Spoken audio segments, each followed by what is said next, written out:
আসসালামু আলাইকুম। আলহামদুলিল্লাহ, দেখতে দেখতে আমাদের ছোট্ট কোয়েল পাখির বাচ্চাগুলি আজকে অনেক বড় হয়ে গিয়েছে। গত 13-14 দিন আগে ডিম থেকে ফোটা বাচ্চাগুলি এত বড় হয়ে যাবে এত তাড়াতাড়ি এটা আমি কখনো কল্পনা করতে পারিনি। যদিও এটা আমার অভিজ্ঞতা ছিল না, এই জন্যই আমি কল্পনা করতে পারিনি হয়তো, কিন্তু স্বাভাবিক প্রক্রিয়া তো এটাই। যাই হোক, আলহামদুলিল্লাহ 10 দিনে এই কোয়েল পাখির বাচ্চার ব্রুডিংটা শেষ হয়ে যায়। তারপরেও আমরা 3-4 দিন একটু বেশি রেখেছি, এটার একটা কারণ আছে। যেহেতু এটা সম্পর্কে আমাদের তেমন একটা অভিজ্ঞতা ছিল না, এর পাশাপাশি প্রচন্ড শীত এখন গ্রামে, এজন্যই আমরা 3-4 দিন একটু বেশি রেখেছি। কিন্তু এখন আর ওদেরকে ব্রুডারের মধ্যে রাখা যাচ্ছে না, কারণ হচ্ছে ওরা ব্রুডারের মধ্যে থেকে উড়ে উড়ে বাইরে চলে যাচ্ছে, যে কারণে ওদেরকে আমরা বাধ্যতামূলকভাবে অন্য ঘরে আজকে শিফট করে দেবো ইনশাআল্লাহ। মূলত আগে আমরা সর্বপ্রথম যে ঘরে কোয়েল পাখি পালন করতাম ওই ঘরেই ওদেরকে আমরা রাখার চেষ্টা করবো, যাতে করে ওই ঘর থেকে ওরা উড়ে বের হতে না পারে। এর পাশাপাশি ওদেরকে খাবার যেটা আমরা দেই সেই পিরি স্টার্টার, যেটা আমরা হচ্ছে যে নারিশেরটা ব্যবহার করি, ওইটা আমাদেরকে কিনে আনতে হবে। এর পাশাপাশি ঘরের মধ্যে আলোর ব্যবস্থা করতে হবে, যাতে করে এখানে পর্যাপ্ত পরিমাণে আলো থাকে, যাতে করে একটু গরম থাকে আর কি। এই জন্য আমরা 200 পাওয়ারের মানে 100-200 পাওয়ারের 2টা বাল্ব লাগাই দেবো এখানে, এবং উপর দিয়ে হচ্ছে আমরা একটা ঢাকনার মতো দিয়ে দিচ্ছিলাম। আর এই ঢাকনাটা মূলত হচ্ছে টিনের ঢাকনা, কিনতে পাওয়া যায়, কিন্তু আমাদের বাজারে এটা আমি খুঁজে পাইলাম না, এই কারণ হচ্ছে যে আমি একটা মোটা কার্টুন সুন্দর করে গোল করে কেটে এটার উপরে লাগিয়ে দিব, যাতে করে এই আলোটা নিচের দিকে যায়, যাতে করে একটু গরম থাকে আর কি।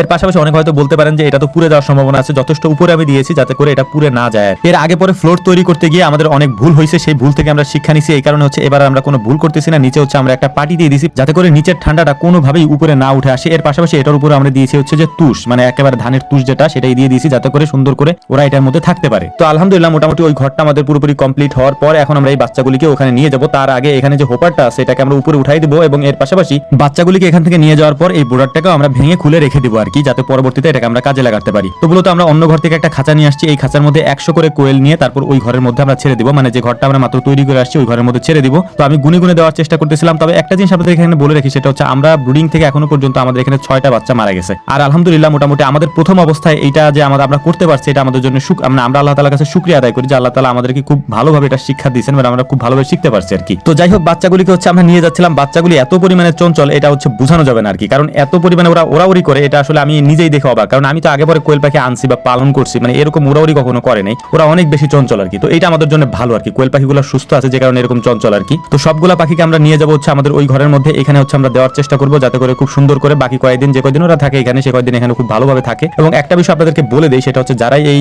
কোয়েল পাখির খামার করবেন বা ছোট পরিসরে যারা কোয়েল পাখি পালন করবেন, আপনারা যদি নিচে কাঠের কুড়া বা কাঠের তুষ বা হচ্ছে যে কি বলে এটাকে, আমরা ধানের তুষ দিছি, এই ধানের তুষ এগুলো যদি দিয়ে থাকেন, তাহলে অবশ্যই প্রতিদিন হচ্ছে এটাকে আপনারা নেড়ে দিবেন, মানে নেড়ে চেড়ে দিলে তারপর হচ্ছে যে এটা শুকায় যায় আর কি। উপরে যদি লাইট থাকে তাহলে শুকায় যায়, এর পাশাপাশি নিচে থেকে হচ্ছে যে গ্যাসটা ওঠে না, কারণ প্রতিদিন তো এটা পরিষ্কার করা সম্ভব না বা আপনি পারবেনও না। যেহেতু আমরা খাঁচায় পালন করি, খাঁচায় পালন করা একটা সুবিধা আছে যে প্রতিদিন আমরা এগুলোকে পরিষ্কার করে ফেলতে পারি, কিন্তু যদি আপনি ব্রুডিং এ করেন বা মানে যদি কোনো ঘরে করেন, সেক্ষেত্রে তো আপনি প্রতিদিন করতে পারবেন না আর কি। তো যাই হোক, আলহামদুলিল্লাহ আমাদের বাচ্চাগুলি নিয়ে যাওয়া শেষ। এখন হচ্ছে এই ব্রুডারটাকে আমরা খুলে রেখে দিব আর কি। আমরা 4টা মানে এরকম রাউন্ড করার জন্য ব্রুডার নিয়ে আসছিলাম, মানে বোর্ড নিয়ে আসছিলাম, এটা দিয়ে আমরা ব্রুডিং করছি। এখন এটাকে খুলে রেখে দিব।